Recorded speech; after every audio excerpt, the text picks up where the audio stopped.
Hey everyone, Justine, Blue Jay Orchids. Welcome back to my channel. I have a really exciting video. So my Orchid Society did an open house, and when we do the open houses, other members open up their houses and let the members go and look at how they grow. I didn't have time to go to all the houses. I just went to my friend's house, who's Charlie, who's going to be in the video. He gives us a little rundown of his growing theories, his growing setup, and we do a little drive-by at the beginning of the video of some of his blooming plants, and we'll come back to those at the end.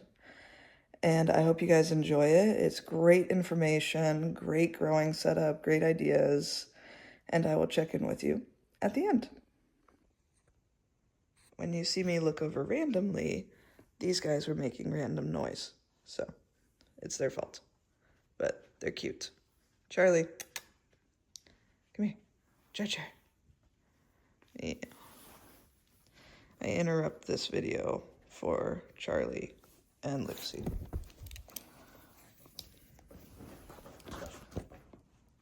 I'm Charlie. I grow quite a few orchids here in my pool cage in Sarasota, Florida. But the pool cage, as you see, it's A-framed and it's got a southern exposure, so the south is right out the end of it. And I grow in fairly bright light. I try to grow them dry, but it rains so much in our summers that even as dry as I try to keep them, they still seem too wet sometimes. But I did put a little extra I believe it's 20 or 25% white shade cloth on the west side, just to give some of the plants a little bit more shade in the afternoon. Like the more sensitive ones? Yep. The bulbophyllums, the younger seedlings, they are all over here on the west side of the cage. But for the most part, at the open house today, everybody was really surprised at how bright I grow. And I really got to thank, well, Tristan and Catherine were the first ones I saw growing in a pool cage. And that kind of opened my eyes to how bright you can grow orchids. But Naoki Kawamura, when I saw his collection and how bright he grew, I was like, and for those people that don't know, I mean, Tristan and Catherine have their own Instagram, but Naoki is an amazing local vanda grower. Yeah, but not just vandas. He grows quite a few. Well, vandas used to be his things, but nice he's expanding now. He's doing a lot of dendrobiums. I really like these restaurant racks just because I can fit so many more orchids in, and I can actually manipulate how bright I grow everything on these racks. Most of the racks have bulbophyllums on the bottom, so that if I don't want to water my cattleyas, I can just go by and spray the bottom racks and keep the bulbophyllums plenty wet, which, you know, then adds humidity for the cattleyas. The only thing is it's probably not the most sanitary growing conditions, having so many orchids stacked on top of each other. And the flowing down. Yep, and the water and old fertilizer salts flowing down. I do notice when I get rot, it is normally on the middle or lower racks, which, you know, maybe less airflow and light, but yeah, it's I love it. It keeps me busy. This beautiful dendrobium. This time of year, I'm only watering the cattleyas every 2 or 3 days. I grow mostly in lava rock, but the vandas every day still, as often as I can. What about the dendrobiums? The dendrobiums, they're pretty much an everyday one. I've noticed that with hard king dendrobiums, they're really tolerant to water conditions, too wet or too dry. They're just not tolerant to disturbing the roots, which is why both of these plants actually were bought as like little 6-inch 4-bulb divisions. And I've just been throwing the pots into bigger pots for 3 or 4 years. As a clay pot, inside a wood basket, inside these large cactus pots. Yeah, you can still see the basket here, and you can see the... Yeah, just the tiniest bit of clay pot. Yeah, and then it's a shallow pot, so it's not like a super tall, like heavy thing. Yeah, big giant drain hole on the bottom, a little bit of real big lava rock is the only media in there. And then they make these shelves with like wheels too. Yes, Yes, Costco I think has them for $100 with wheels, which isn't a terrible price. And yeah, for the most part, I really like that I can manipulate the light and the watering through the. One's just more space. front racks. Yeah, so much more space. And then the hanging system you did off of them is really cool too. Yeah. The only thing I don't like about that design is You can't move them? how much. Well, no, how much I have to overwater maybe some of the cattleyas close by. Yeah. But they do fine. And then you made this. Yeah, just one afternoon I'd bought some lumber and was like, let's see what we could do. But there's things I'd do different with a new one. I expected to use these to hang orchids more, but It hits stuff and it's I don't too. want to overwater my seedlings and all. I would like to mention airflow and how important that is. I turned the fan off for the video, but these seedlings and very young cattleyas, I keep this thing blowing on them 24/7, and it's a $35 Lasco fan, but It works. It's rained on. It never comes inside, and it's been working for 2 years so far. But yeah, so yeah, these cattleyas in the center this time of year, I'll skip watering them for a day or two, even 3. Yeah, because and it's they're so fine. humid here. But I do try to just go around the perimeter and water everything on the perimeter every day. And then I'd say that's a big advice thing. Put things that need the same amount of water in groupings. Oh, absolutely. So that way, stuff that doesn't need, it's not like you're trying to just jump a pot. It's like all this needs sprayed. All this needs to dry out a little. And everybody asks about what media should I use? What media should I use? Really, I have all the media at my disposal. Sphagnum moss, tree fern fiber, bare root, mounts, lava rock, of course. When I'm potting stuff, I try to pot each plant with whatever media I need, but my more so than the media or the pot is I'm trying to pot it in a manner that it'll dry out within 2 days at the very most. Because I can always add more water, but when we're getting afternoon thunderstorms day in, day out in our summer, you just can't dry them out quick enough. So yeah, I don't have a preferred media. I just use whatever I need to accommodate the plant so that it can still dry out quickly. Yeah, and certain plants are water thirsty and certain plants aren't. They're still water thirsty, but not as much. So depending on the plant, you change your thing, because it's not a... ones just get more tree fern and sphagnum. But yeah, I grow a lot of stuff. Schomburgkias and encyclias, cattleyas. And not just a lot of stuff, you grow a lot of stuff well. I try. Always learning though, and trying to do better. The greatest life lesson orchids has taught me is, I've probably got, 400 orchids out here, and right now I have 4 that have rot. And I can sometimes just think like, oh, what's the point of any of this? And be so bummed out about the 4 that have rot. Whereas I can actually quantify it, and it's only 1% of my collection that's not doing well. And sometimes in life, 1% of my life won't be going perfectly, and I'll catch myself upset about it. But if I just stop and take a minute, I realize everything's absolutely fine. And it's never perfect, but See, orchids give you life lessons too. Yeah, that is my favorite life lesson from orchids. This is Shuriana Paradise Blue, which is not Shuriana, but just a cross of Shuriana and Purpurata. No, it's Intermedia and Purpurata. Okay, there we go. Yeah, I think it might be Schilleriane even, but I do see it labeled as Schilleriana quite a bit. Yeah. I knew it had Purpurata. Mine's not blooming, but yours is happy. Yeah, this one was a bag baby from Home Depot. So was mine. And I bought it in a tiny 1.5 inch square pot. Here, I might have one to show you the size. Yeah, look.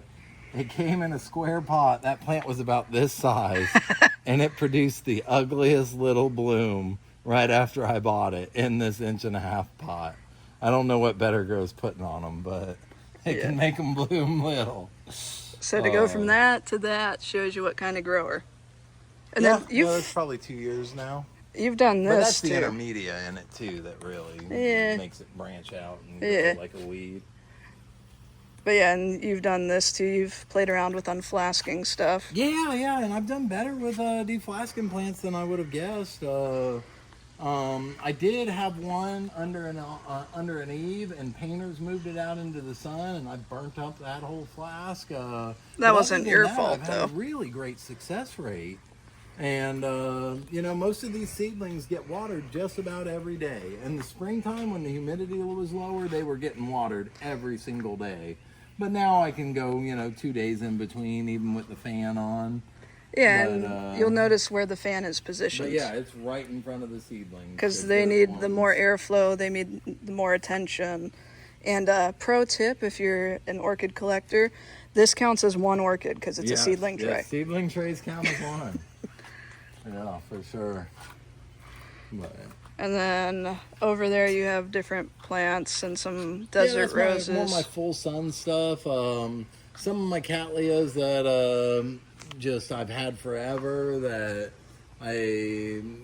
have given me problems with fungus and all. When I give up on them, I just throw them out there in the full sun and see if they make it or not. Most of them are doing fine. Yeah, they're pretty happy. My soft cane dendrobiums that get watered every day go out there. My catacedums, my sotapodiums. And you use like an old hammock thing, which is a good idea for hanging stuff. Yeah, I need to rig up something better there. Hey, it works. I'm going to come up with a good idea for a something like this. Temporary hanging structure. Yeah, maybe like another setup like that. Or, out there. I mean, I'll show you a picture. I have like Amazon racks that I bought that you could weight down or something on wheels. Okay. Something like that, maybe. Yeah. All right, all right, so we showed it to you at the beginning, and we're back. So what do we want to talk about first? Well, you know, all of these plants are normally spread out into the main growing area. I just put them over here for the open house. But, man, shoot, I guess we'll start here. These are Prostachias, pretty similar to Encyclias. We actually have a Florida native one. People call it the clamshell orchid. And they all have a very sort of similar look to the flower. These flowers are just about spent. I can give Justine a photo of how they look when they're in full bloom. But it's a Prostechia baculus, and normally they're all a creamy white or whitish yellow or whitish green color, but this one actually has quite a bit of reds on the tips that have already browned now. It's really cool. But yeah, I can name probably 7 or 8 Prostechia species that all look very similar like this. Next to it, there's fragrans here. I just had a Chacoensis in bloom. Most of them have a nice, pleasant fragrance. Yep, radiata. Yeah. Yep, radiata, fragrans. But yeah, and then there's the Florida native, which is my favorite, of course. Prostechia cochleata, which I feel like every Florida grower should have in their collection. This was a vanda that was given to me. I haven't bought vandas in a few years just because I don't have the space or the patience in the cold. And I wasn't able to, a lot of times still now, I'm not able to water as often as I'd like. So I've started trying to pot some of them or do something to keep a little bit more moisture around the roots, because I really feel like once a day watering on bare root vandas in full sun just isn't enough. Love this one. This is nice, man. It could probably get an American Orchid Society award. I didn't bring it to judging because I believe it's a Mariclone. It's a hard cane dendrobium. Lindayu Dragon's Gem, I believe, is the clonal name on it. But so cool. Got it from Bernard Lavad Orchids through my friend Naoki. And this is actually the first blooming on it. It was a 4-bulb division that actually broke in shipping, and this very first spike doubled in size and still bloomed despite being a new addition. It's nice. Yeah, I may try to breed that with the other purple antelope dendrobium I have in the pool cage. That'd be cool. In one of those cactus pots. And then of course intergeneric hybrids are some of my favorites. This is Myrmecocattleya luster, which I'm positive one of the parents is Cattleya forbesii, but I believe the Schomburgkia parent's Thompsoniana. but super cute little plant. Some of these Shambo cats bloom on every new growth, and this is one of those. This one just bloomed with 10 flowers that Got just another finished. one coming. Yeah, great little plant to have in the collection, to have flowers throughout at least half of the year. And such a cool color and shape. Yeah. I wish the lip And it's opened not more to gigantic. show off these striations, but oh yeah, cute little Shambo cat. And then this we were talking Yeah, about. this is a first bloom seedling. I bought it from Keith Emig when he spoke at our Sarasota Orchid Society show. And I wasn't able to find a single flower of this cross online, so I had no idea what to expect. And I definitely didn't expect this, but I'm super happy with it. It's Cattleyas tigrina by Rhyncholalia digbyana, so another primary hybrid that's just, oh man, very glossy, thick leaves. From Tigrina. Yeah, from the tigrina. And the color from the Tigrina. And we were talking, one of the other members said the lip is more digbyana. Yeah, you see a little bit of the frills. I was hoping for a little bit more frills on the lip, but man, Still that's really so cool. pretty. I can't complain. Yeah, especially for the first blooming. Has a lot of potential. Yeah. And then this is one, Rob Palmer grows some of the best Encyclia cordigeras I've ever seen. And this is just an average one out of his crop. These flowers are all just about spent. Normally I cut my flower spikes off very soon. If I don't plan to try to collect pollen from them, I get rid of them so it doesn't stress the plant out. Mm-hmm. I leave the fragrant ones longer, which, you know, these are very fragrant, but you know, normally I would have already cut these. I just wanted to leave them on for the open house.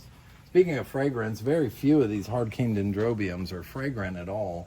But man, I don't know what the parentage is that gives them this blue color on these foul type dens, but It's man, a beautiful. lot of these blue ones have a noticeable fragrance. And I've heard that that's one of them. Ceruleas tend to be more fragrant, which is interesting. I don't know. It must I'm just gonna be start smelling more ceruleas. like, even if it's like Yeah. a cerulea version of Yeah. one of the things, people have told me ceruleas are more fragrant. I never heard that. It but must I'm be gonna the recessive gene that the cerulea gives that offers more fragrance. Perhaps, Or yeah. some of the parentage. Maybe it that feels comes- like the flower's not as bright in the wild, and they have to make up for that with Yeah, with fragrance. I've been told that. Yeah. We did. We'll skip to these, but we have to come back to Paradise Rose. These are two, we will. These are two first bloom seedlings, siblings from Kroll Smith.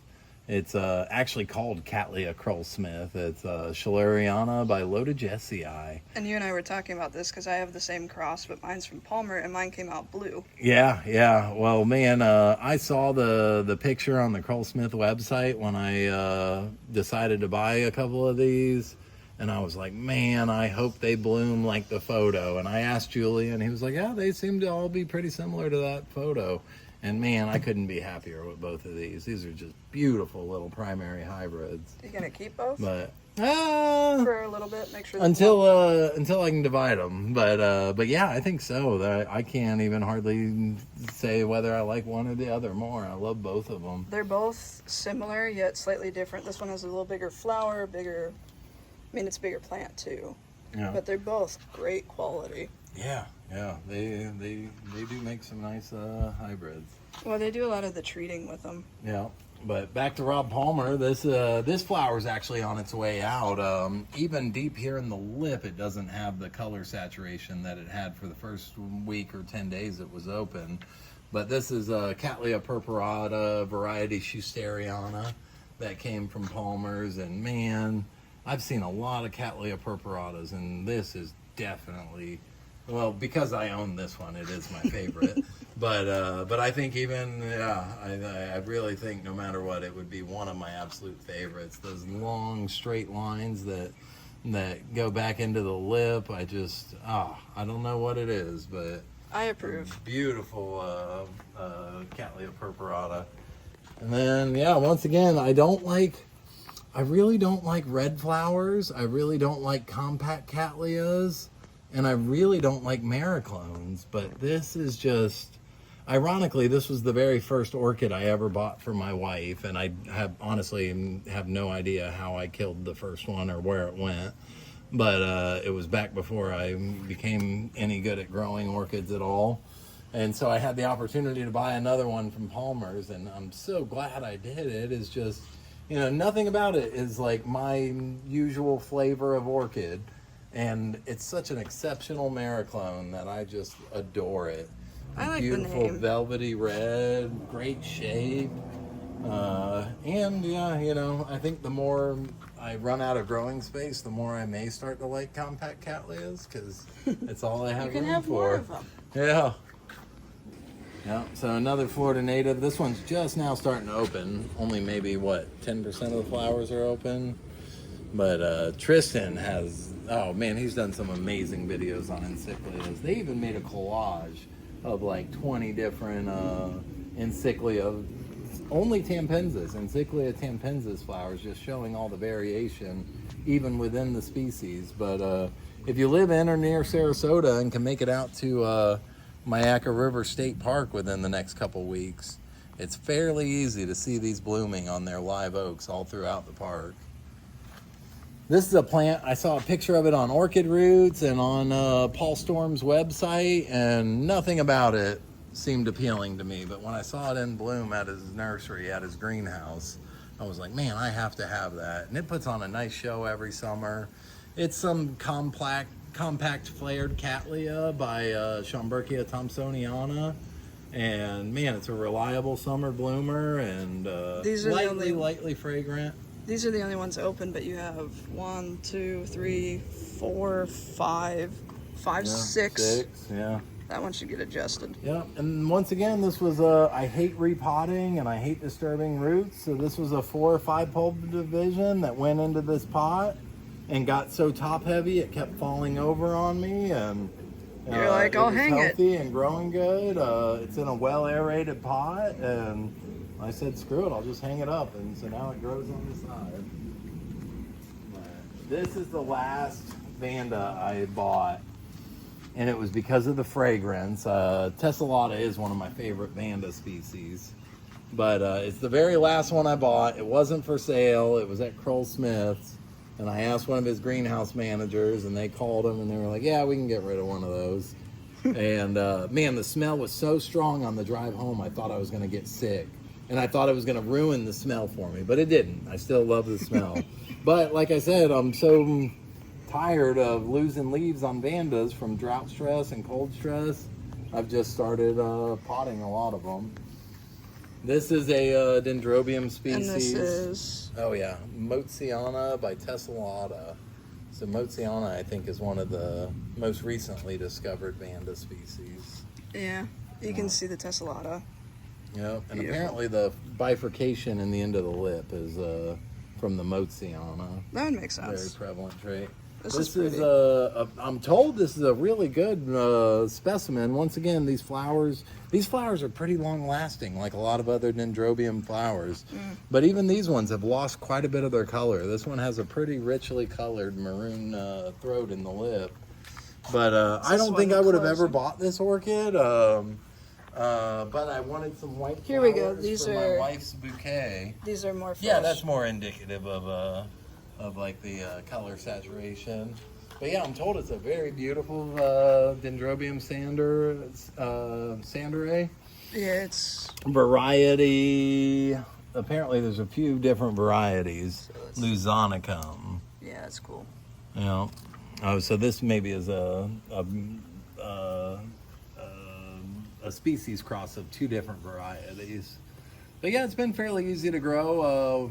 You know, it kept falling over, so I just threw it into a bigger pot recently just to keep it from falling over. But it's super happy in a little, I think that's a 4-inch clay pot, but it may be, I think, Yeah, and then you just use lab rock to stabilize Yep, it. just to stabilize it in that bigger pot. And then on the way out... Quintessential coconut orchid that has been through hell. But that was one of the first plants I bought. But mine is dead, so yours is alive, so you're doing Once good. again, like the dendrobiums, just don't mess with the roots, and I think they'll be fine. Yeah, I got another coconut orchid I'm trying not to kill. Yeah. So, but I know a lot more Somebody than... just gave me one of the typical red ones. I'll try to keep that baby alive. that one's doing fine, you'll be fine. That one, I've heard, is actually harder to grow. It's a little slower than the typical. Well, it makes me feel a little better. But flowers are definitely smaller. Yeah. Now, the last thing I just wanted to point out, a friend of mine, Bob Palafian, gave me 2 giant overgrown specimen cattleyas and I just wanted to mount them to show them off. And like, I know I mentioned earlier about potting stuff so that it dries out quickly. And man, if I had the room and the grow space to mount everything, I maybe would. It's really unbelievable how well plants do mounted. And Maxima's a pretty vigorous cattleya, but still, these were the smallest old back bulb divisions. And this has only been on this mount that I made. This is a cypress heartwood mount. No, sorry, this is southern red cedar. Just a piece of a branch. And it's only been on here for maybe a year, maybe a bit over. And I got 2 great blooms out of this in December and February.